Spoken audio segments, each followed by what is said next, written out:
Assalamualaikum warahmatullahi wabarakatuh. Perkenalkan, kami dari kelompok 12 yang beranggotakan 1. Aditya Nugraha Triyono, 2. Fahmi Hidayat, 3. Jimmy Andriansa. Di sini kami akan menjelaskan apa itu BIOS, apa itu perangkat input dan output, serta penjelasan perangkat pada motherboard. Baiklah, nama saya Jimmy Andriansa, saya dari kelompok 12 mata kuliah Sistem Operasi. Kali ini saya akan menjelaskan apa itu BIOS. BIOS adalah singkatan dari Basic Input Output System, yang dimana fungsi dari BIOS ini adalah untuk mengatur segala jenis perangkat input maupun output, serta untuk mengetahui kinerja perangkat-perangkat tersebut. Baiklah, di sini langkah-langkah yang dilakukan untuk setting BIOS. Pertama, nyalakan komputer. Yang kedua, tekan tombol delete atau F1 atau F2.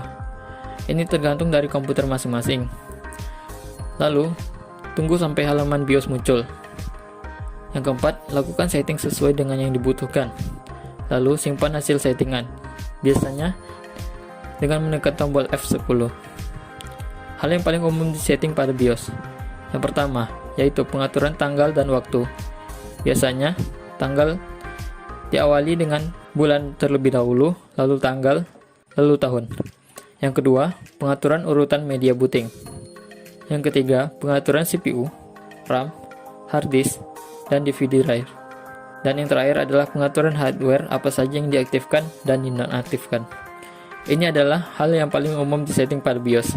Masih banyak hal yang lainnya yang dapat disetting pada menu BIOS.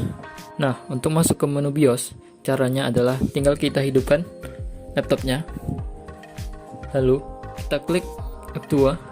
Ini tergantung komputer masing-masing. Biasanya ada yang dengan tombol delete, F2 ataupun F1. Nah, setelah kayak gini, muncullah menu BIOS. Inilah yang dinamakan menu BIOS. Nah, di sini kita lihat ada varian BIOS versi, terus CPU-nya, terus total memogram,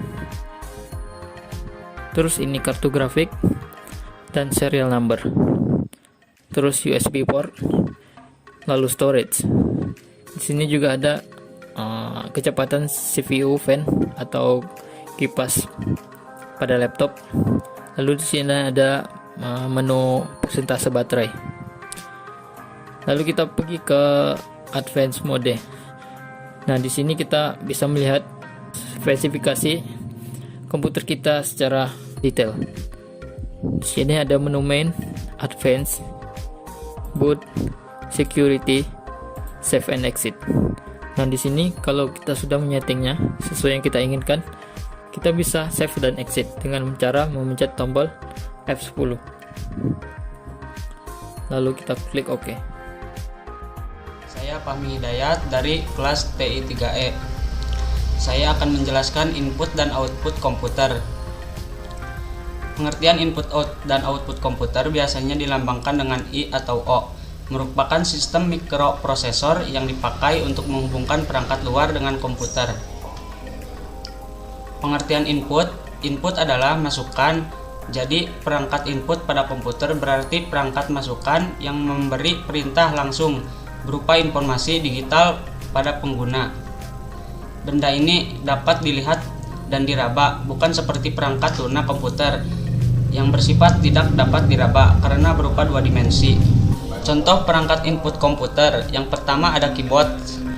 Gambarnya seperti ini. Keyboard ialah alat untuk memasukkan data yang berupa huruf, simbol, angka, dan lain-lain.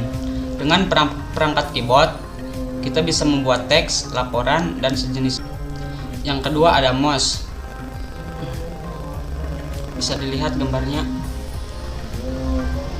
Mouse merupakan perangkat input yang digunakan untuk menunjukkan posisi pointer atau kursor pada layar. Dan yang ketiga ada webcam. Bisa melihat gambarnya. Webcam fungsinya tak jauh beda dari kamera digital. Webcam adalah kamera yang terhubung ke web, bisa untuk melakukan panggilan video dan berfoto. Biasanya input device ini terpasang pada komputer dan diletakkan di atas monitor. Selanjutnya ada perangkat output komputer. Output berarti di luar, jadi perangkat output atau output device adalah piranti pada komputer yang dapat menghasilkan atau menampilkan keluaran. Dari hasil pengelola data, data diolah oleh komputer lalu dikeluarkan berupa produk. Contoh yang pertama adalah monitor. Bisa melihat gambarnya. Monitor adalah keluaran yang berupa sinyal elektronik sehingga menghasilkan gambar yang sering kita lihat di layar monitor. Gambar tersebut hasil dari pemrosesan data. Resolusi data tiap monitor berbeda-beda. Selanjutnya ada printer.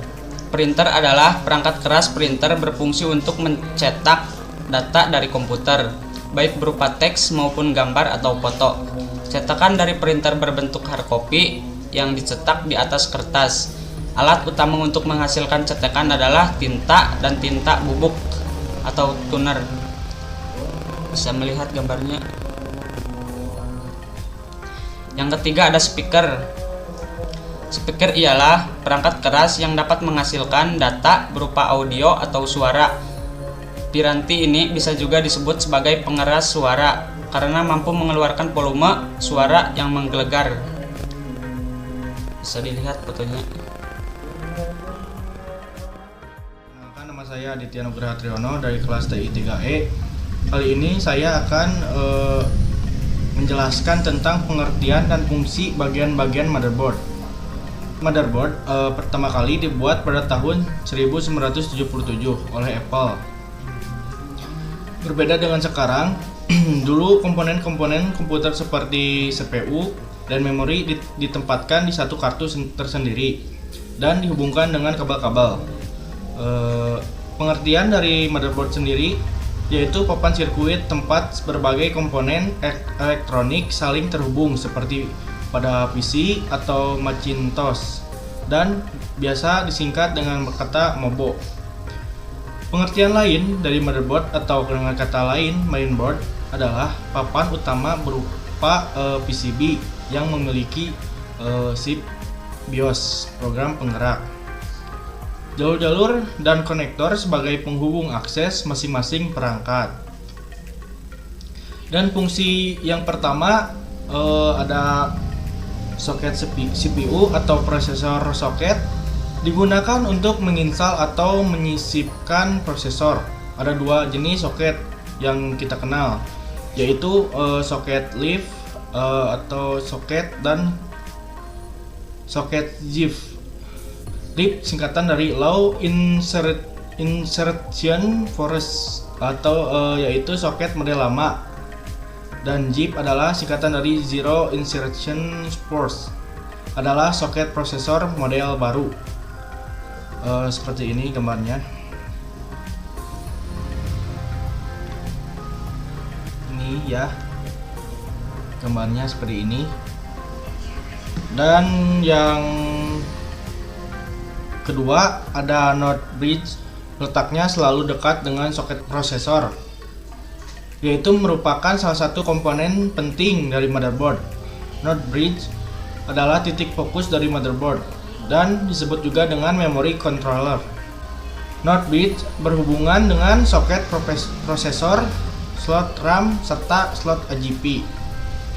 Seperti ini.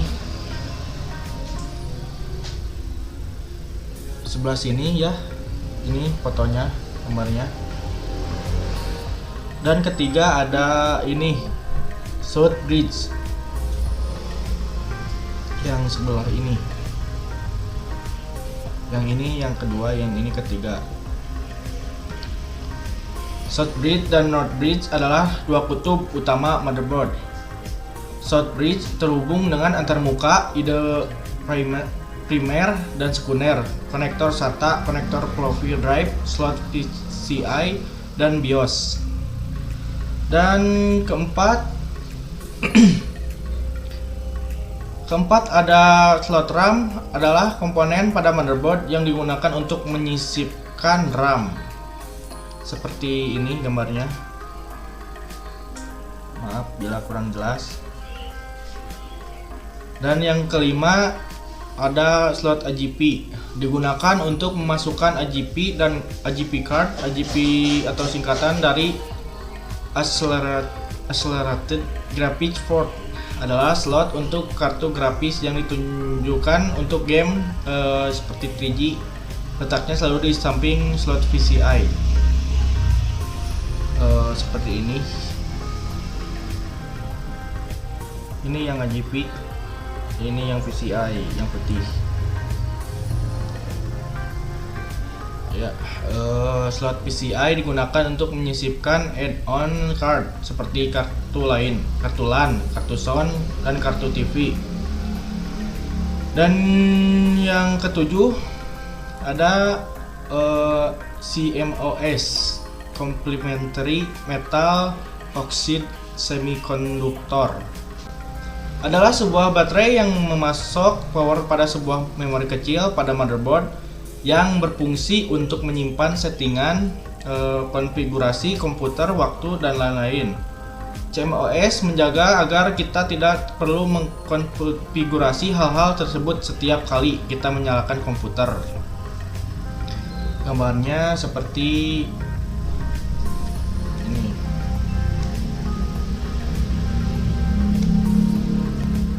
Gambarnya seperti ini. Dan yang kedelapan ada primary and secondary IDE interface. Juga disebut dengan konektor IDE atau konektor PATA. IDE adalah kependekan dari Integrated Device Electronic yang mendukung untuk perangkat IDE seperti hard disk dan CD dan DVD drive.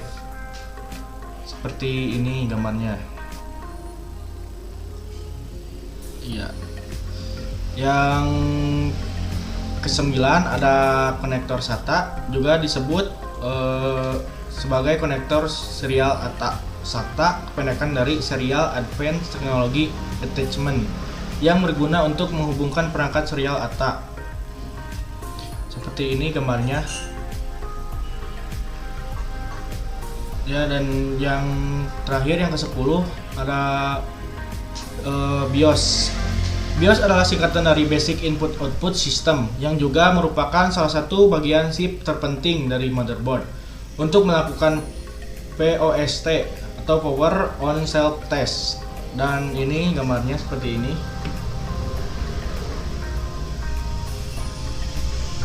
Ya, bila kurang jelas kalian bisa melihatnya di Google atau dimanapun. Baiklah, mungkin itu saja yang dapat kelompok kami sampaikan. Lebih dan kurang, kami mohon maaf. Kami akhiri dengan wabillahi taufiq wal hidayah. Wassalamualaikum warahmatullahi wabarakatuh.